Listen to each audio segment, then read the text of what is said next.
আসসালামু আলাইকুম। দৌলতপুর কলেজ কর্তৃক আয়োজিত অনলাইন ক্লাসে তোমাদের স্বাগতম জানিয়ে শুরু করছি। আমি আবু হেনা মোস্তফা কামাল, প্রভাষক, প্রাণীবিদ্যা বিজ্ঞান বিভাগ, দৌলতপুর কলেজ, কুষ্টিয়া। আজকে তোমাদের সাথে যে টপিক্সটি নিয়ে আলোচনা করতে যাচ্ছি সেই টপিক্সটি প্রাণীবিজ্ঞান বইয়ের দ্বিতীয় অধ্যায়ে প্রতীক প্রাণী হাইড্রা। তোমরা জানো তোমাদের প্রতীক প্রাণী তিনটি প্রাণী আছে, সেটা হচ্ছে হাইড্রা, ঘাসফড়িং এবং রুই মাছ। আজকে প্রথমে তোমাদের সাথে আলাপ করব হাইড্রা নিয়ে। তাহলে চলো দেখি হাইড্রার নামকরণ কে করেছে, এর আবিষ্কারককে, ইত্যাদি ইত্যাদি। তো প্রথমেই আমরা জানি হাইড্রার নামকরণটা কে করেছে। হাইড্রা নিডারিয়া পর্বের একটি প্রাণী। এটি দ্বিস্তর বিশিষ্ট বা ডিপ্লোব্লাস্টিক প্রাণী। এই নিডারিয়া পর্ব ছাড়াও আরেকটি পর্ব আছে, সেটা হচ্ছে টিনোফেরা পর্বের প্রাণী। এই টিনোফেরা পর্বের প্রাণীরাও দ্বিস্তর বিশিষ্ট প্রাণী বা ডিপ্লোব্লাস্টিক প্রাণী বলা হয়। হাইড্রার নামকরণ প্রথমেই যিনি করেছিলেন ওনার নাম আব্রাহাম ট্রাম্বলে। তিনি সুইজারল্যান্ডের অধিবাসী ছিলেন এবং প্রকৃতি বিজ্ঞানী ছিলেন। পরবর্তীতে হাইড্রার নাম দিলেন লিনিয়াস, যার জীবনকাল 1707 থেকে 1778। এই ক্যারোস লিনিয়াস 1758 সালে হাইড্রার নামকরণ করলেন। আসলে নামকরণটা করলো কিভাবে? গ্রিক রূপকথায় নাই 9 মাথাওয়ালা ড্রাগন, এখানে ড্রাগন বলতে ফল নাই, এখানে একটা দৈত্য বা দেবতার নাম অনুসারে এই ড্রাগনকে কল্পনা করা হয়েছে। এই ড্রাগনের নাম অনুসারেই আসলে হাইড্রার নামকরণটা করা হয়েছে। এই ড্রাগনটাকে আমরা যতবারই কাটি না কেন, যতবারই তাকে ধ্বংস করতে চাই না কেন, সেটা কখনো ধ্বংস হবে না। অর্থাৎ আমি যতবার কাটবো ও ততবারই সেখান থেকে আবার গজায় উঠবে। তুমি একটা কাটলে একটা থেকে দুইটা হবে, দুইটা থেকে চারটা হবে, অর্থাৎ সে সবসময় বেশি হতেই থাকবে, তাকে কখনো ধ্বংস করা যাবে না। ঠিক হাইড্রাও একই রূপ, হাইড্রাকে কখনো ধ্বংস করা যায় না। হাইড্রাকে কাটলেও ঠিক একই রোধই, অর্থাৎ হাইড্রাকে যতবার কাটবে না কেন সেই ক্ষতিগ্রস্ত অংশ থেকে পুনরায় আবার নতুনভাবে হাইড্রা উৎপন্ন হতে পারে, সেটা বহু মাথাওয়ালা হতে পারে। এই হাইড্রা একলিঙ্গিক হতে পারে, আবার উভয়লিঙ্গিক হতে পারে। হাইড্রা অলিগেকটিস, হাইড্রা অলিগেকটিস, এটা একলিঙ্গিক। আর হাইড্রা ভালগারিস, VULGARIS, এটা উভয়লিঙ্গিক। তাহলে হাইড্রা সম্পর্কে জানলাম। এবার আমরা জানি হাইড্রার প্রজাতিটা কয়টি বা কি কি। সারা বিশ্বে অর্থাৎ পৃথিবীতে 40 প্রজাতির হাইড্রা আবিষ্কৃত হয়েছে, কিন্তু বাংলাদেশে মাত্র 3 প্রজাতির হাইড্রা বিজ্ঞানীরা শনাক্ত করেছে। তবে কোনো কোনো বইয়ে 4টাও লিখেছে। সেই 3টি প্রজাতির প্রথমেই একটা প্রজাতি হলো হাইড্রা ফুসকা, হাইড্রা এফইউএস, এটা পূর্বে নাম ছিল, কিন্তু বর্তমানে এর নাম আরেকটি হয়েছে, সেটা হচ্ছে পেলমাটো হাইড্রা অলিগেটিস, পেলমাটো হাইড্রা অলিগেটিস। 2 হাইড্রা ভ্যারিডিস, VIRIDIS, এইটাই আবার লিখে হাইড্রা ভেরিডিসিমা। এইটাই আবার পরবর্তীতে নামকরণ হয়েছে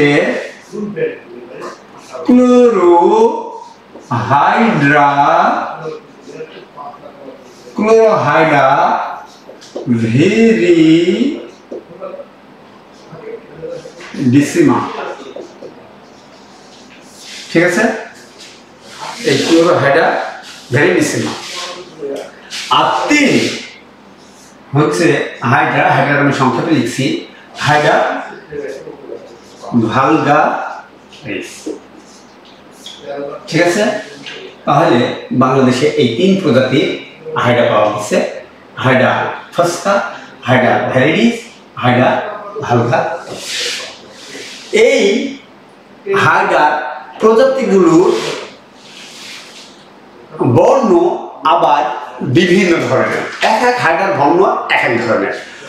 কোনো হাইড্রার বর্ণ বাদামি বর্ণের, কোনোটা সবুজ বর্ণের, কোনোটা বর্ণহীন, আবার কখনো হলুদ বাদামি হতে পারে। যেমন হাইড্রা ভালগারিসটা হলুদ বাদামি ধরনের, এবং হাইড্রা ভালগারিসটা খুবই সুলভ বলে এই বইয়ে, অর্থাৎ আমার প্রাণীবিজ্ঞান বইয়ে হাইড্রা ভালগারিস সম্পর্কেই আলোচনা করা হয়েছে। আমি বললাম বাংলাদেশে এই 3 প্রজাতির হাইড্রা পাওয়া গিয়েছে, তবে অনেক বইয়েতে 4 নম্বর হাইড্রা আছে, যেটার নাম হাইড্রা গ্যানজেটিকা। ঠিক আছে, তোমরা যদি এই 4টা প্রজাতির নাম মুখস্থ করো এবং খাতায় বারবার লিখো, তাহলে হাইড্রা সম্পর্কে আর অন্য কোনো বৈজ্ঞানিক নাম শেখা লাগবে না। তাহলে এইবার আসি হাইড্রা শ্রেণীবিন্যাসটা কি। তো তোমরা জানো হাইড্রা শ্রেণীবিন্যাসের ধাপ কয়টি? কিংডমকে যদি ধরি তাহলে 7টি ধাপ। 1 কিংডম, 2 ফাইলাম, 3 ফাইলামের পর অর্ডার, তারপর হচ্ছে ক্লাস, ফ্যামিলি, জেনাস, স্পিসিস। তাহলে এই 7টি ধাপ। তাহলে চলো দেখি হাইড্রা শ্রেণীবিন্যাসের ধাপগুলো কি কি। 1 হচ্ছে কিংডম। Kingdom, Animalia, Animalia. তোমরা যদি ভেঙে ভেঙে পড়ো তাহলে ইংরেজি বানানটা খুব সহজেই লেখা সম্ভব। 2 ফাইলাম, PHYLUM। ফাইলামটা কি হবে তাহলে? Cnidaria, Cnidaria. Class, Hydrozoa. Phylum, class, order. অর্ডারটা হচ্ছে হাইড্রয়েডা, ড্রয়েডা। ফাইলাম, ক্লাস, অর্ডার। তারপর আমরা কি দেখি? ফ্যামিলি। ফ্যামিলি হচ্ছে DIDA। Genus, Hydra. স্পিসিস, আছে হাইড্রা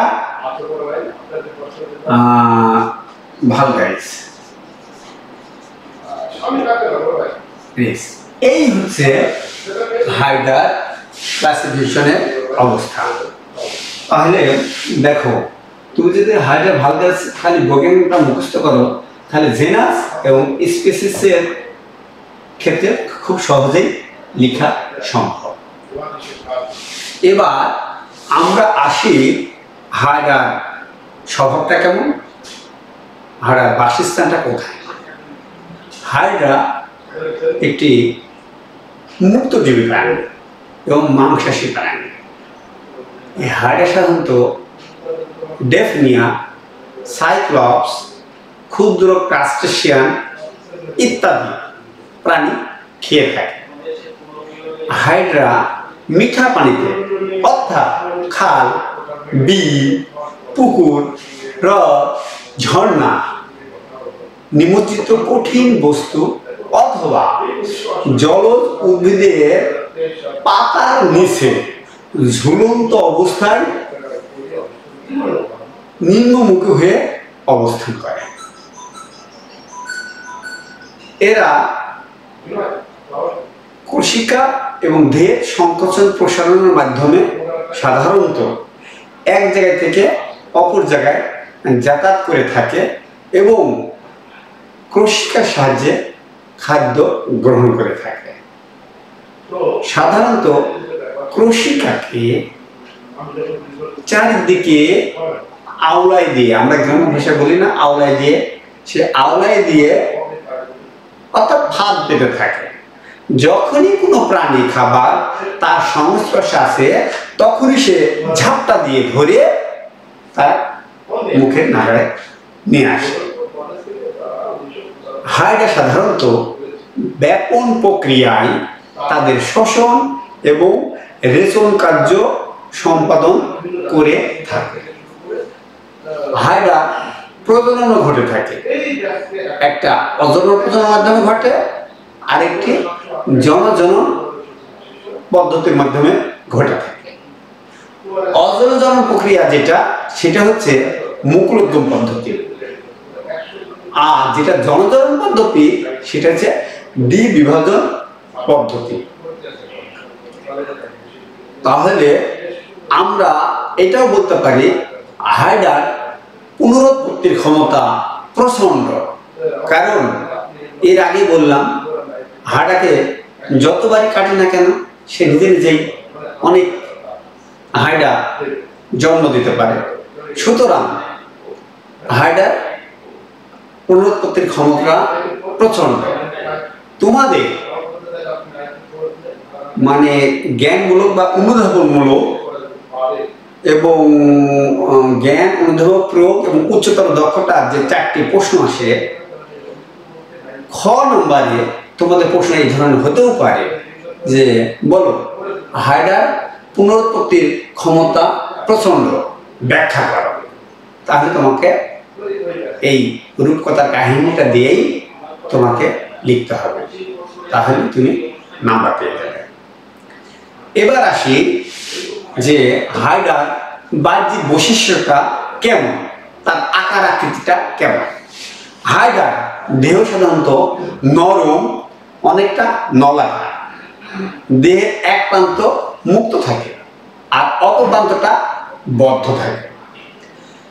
যেটা খোলা প্রান্ত অর্থাৎ মুক্ত প্রান্ত সেখানে মুখছিদ্র অবস্থান করে, আর বদ্ধ প্রান্তের দিকে পাদচাকতি থাকে।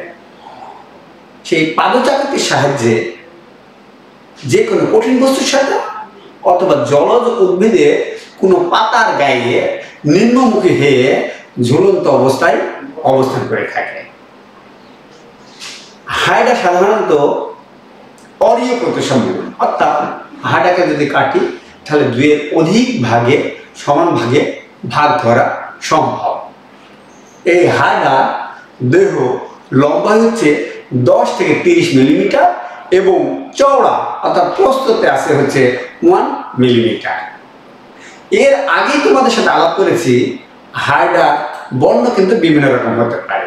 তাই আমরা যদি বর্ণের দিকে দেখি, হাইড্রার খাবারের ধরনের উপর ভিত্তি করে সাধারণত হাইড্রা অনেক সময় বিভিন্ন রঙের হয়ে থাকে এবং এটা প্রজাতি ভিত্তিক।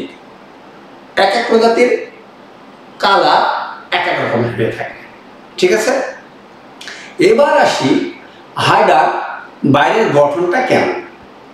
একটি পরিপূর্ণ অর্থাৎ বয়স্ক হাইডাকে যদি আমরা দেখি তাহলে দেখি যে তার দেহটাকে তিনটি ভাগে ভাগ করা যেতে পারে। এক, হাইপোস্টোম, দুই, দেহকাণ্ড, এবং তিন, পাদচাকতি বা পদচর। এবার আসি হাইপোস্টোম।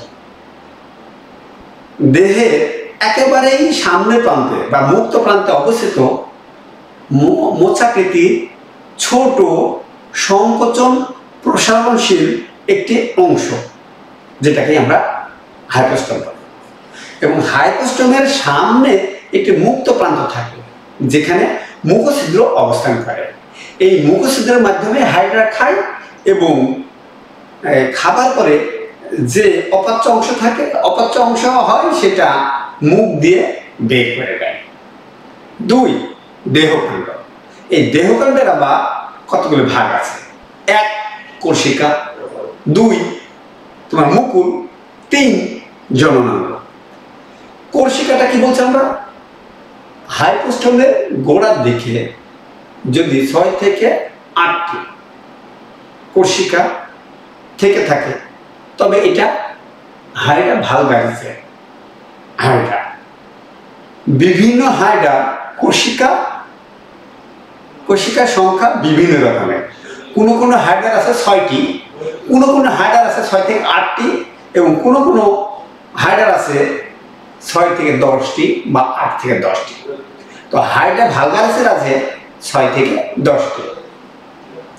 এছাড়া আছে মুকুল।